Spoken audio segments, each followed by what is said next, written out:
Headlined his career. Hamilton met with MLB officials Wednesday about a disciplinary issue, and he admitted that he did relapse. His father-in-law, Michael Chadwick, told Newsday that Hamilton has, quote, hit a bump in the road. Keep him in your prayers. Here's a full screen of his history with off-the-field issues. In 2001, he began using crack and alcohol. He was suspended from baseball from 03 to 05. In 2009 and 2012, he had relapses with alcohol but was not suspended.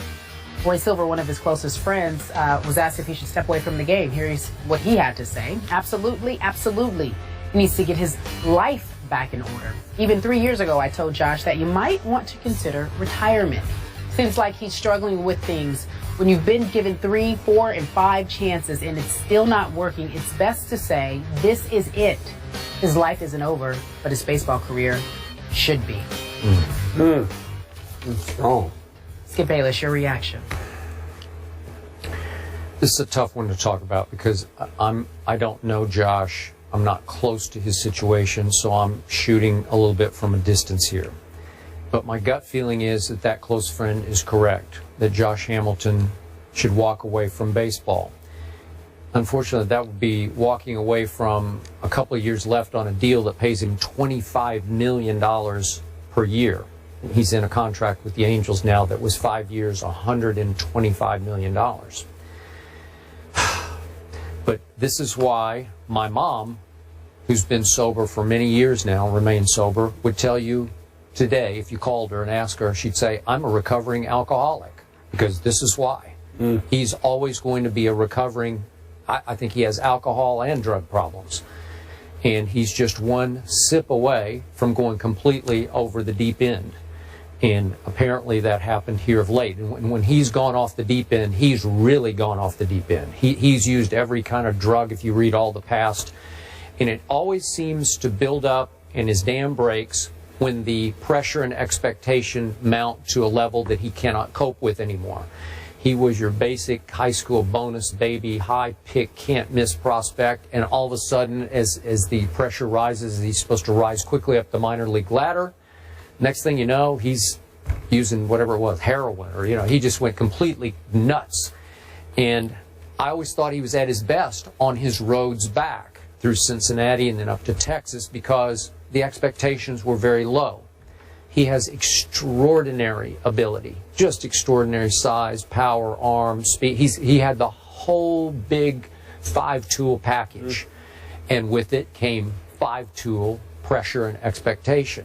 So he gets the big deal with the Angels, and he needs a caretaker with him 24 hours during the baseball season. When they're on the road, he's got to have somebody just sort of basically hold his hand and make sure he doesn't wander off to a bar and say, I think I'll have just a sip. Can't have a sip. Sip over the edge. Yeah. And yet, maybe he just can't live up to this kind of pressure and expectation anymore if he wants to save his life. And my mom would be the first to tell you, this is going to be an issue at some point of saving your life, not your career, your life. And we talked about that in the Johnny Manziel situation where he finally just had to go save himself. And I'm praying for you, Johnny. I'm praying for you because he did the right thing. I'm very proud of Johnny. He just said, I got to go get help. And he chose, as did Josh. Josh but he's always been that way. Josh, he's the first to say, he had a couple of slip-ups in Texas. He'd just say, I messed up, man. I just messed up. And he seems like a good guy. But again, it's buyer beware when you're going to give that guy that big of a contract because one sip away, boom. And I look at it as just growing up, being around a lot of talented guys, whether it started in high school, then from college, and into pro football. A good friend of mine, he's passed away. We talked about him, Chuck Munson. You know what? I almost said it. Because that's the classic case. I know our younger viewers won't know. He played at Cal. And maybe one of the greatest running backs ever played the game. Maybe one of the greatest. And he had problems as well. And sometimes talent becomes a curse. I've always said that because of the pressures that come with the talent and the expectations, as you just said, that, for everyone else, you marvel at people with talent like this. We talked about Dez Bryant. Dez Bryant is wonderful talent. Johnny Manziel had wonderful talent in college and high school. And then all of a sudden the pressure to live up to the expectations not so much that you put on yourself, but others.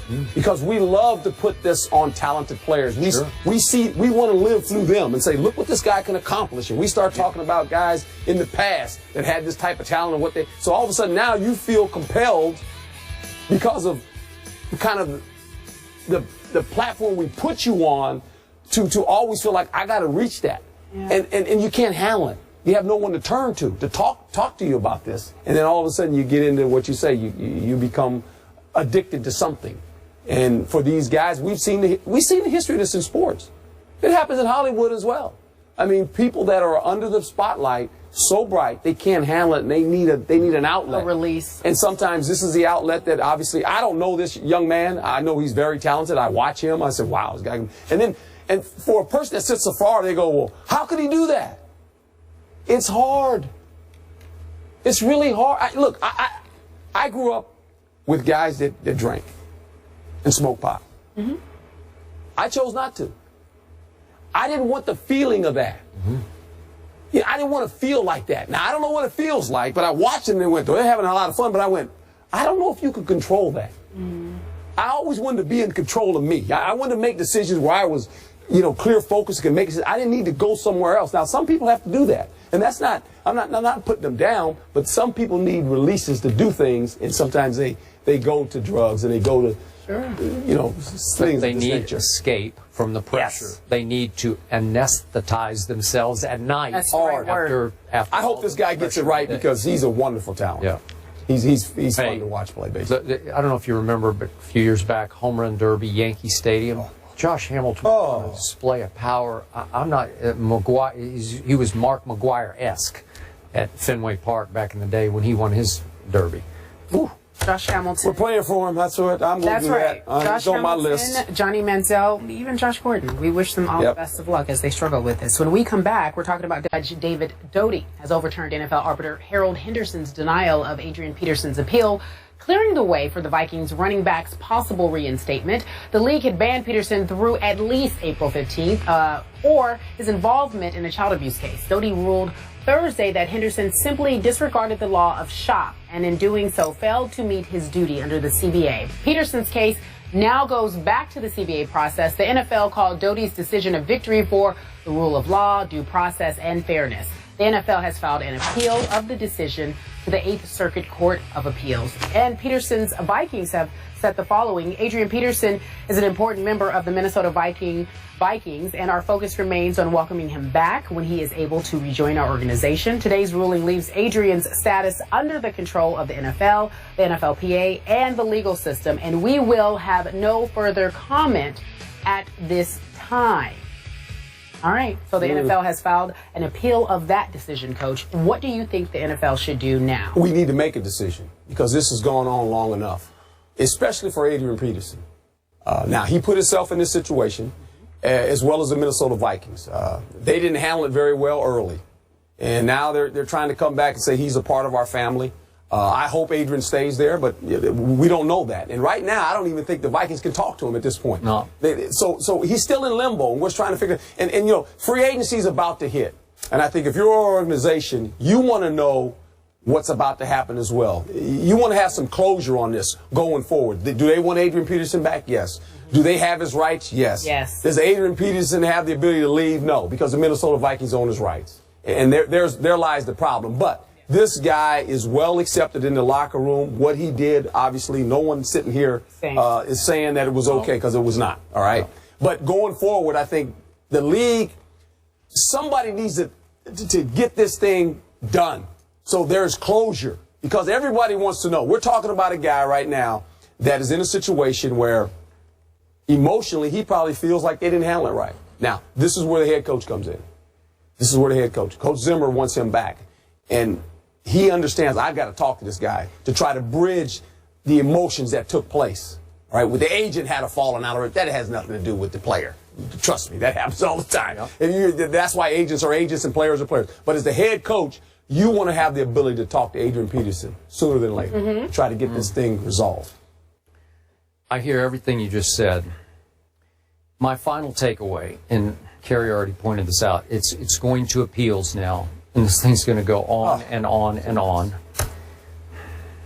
And now, actually, Adrian Peterson is becoming a pawn in this because we all know Judge Doty has routinely over the years ruled for the players against the owners. So it was obvious Adrian and company could go to Judge Doty, who's, by the way, presiding in Minneapolis, and get a favorable ruling. And now the NFL is going to go back to where they have always scored, which is the 8th Circuit Court of Appeals. Right. And so I will bet you they will score and maybe reverse this. I don't know. I don't know what's going to happen, but it's going to go for a while. I would love for the NFL to back off. I know they won't because there's a lot of pride on the line, a lot of image on the line. It's a union now. Yeah, yeah. Becomes us, the league against the union. It's league always versus the union. Okay, so it's a bigger game than Adrian's playing at this point. I would love for the league to back off and say, you know what? He missed the last 15 games last year. He did lose $4.14 million in salary. That's not a drop in the bucket. Sure. Over $4 million gone. He pled no contest to a misdemeanor charge of reckless assault, for which he paid a $4,000 fine, 80 hours of community service, and then he and the league went back and forth on his counseling. He did not fully cooperate in the next week after that. The league wanted him to come in and show contrition to Troy Vincent and the commissioner at the league office, and Adrian refused. He did not cooperate. He did not play the game. Right. So he probably failed a little bit PR there. Maybe that cost him. Maybe he should have gone ahead and cooperated a little more fully with them, and maybe we wouldn't be here now. Right. But they dug in, and he dug in, and here we are. But I still say, and by no means am I trying to defend anything he did to that little boy. Yes. What was he, 4 years old? He's the victim here. Whew. Okay, by no means that, but I think he's paid a price here, and it would be fine with me if the league would just say, okay, we back off and reinstate him and let him do whatever he's going to do with the Vikings or free agency. That's just me. I'm on the same train that Skip is on, and I do think we need to draw some conclusion to this. Yeah. And if the league is look. The league is about protecting the shield. It's about doing the right thing. Do the right thing now. This is let's don't make this we're bigger than the union. It's about the players. Yeah. This guy's been punished. He needs to be reinstated so he can figure out where he's going from here. Yep. So as of now, moving forward, Peterson is back on the commissioner's exempt list, which means he can actually have contact with the Vikings now. Perhaps that'll help him make a decision when he ultimately is reinstated.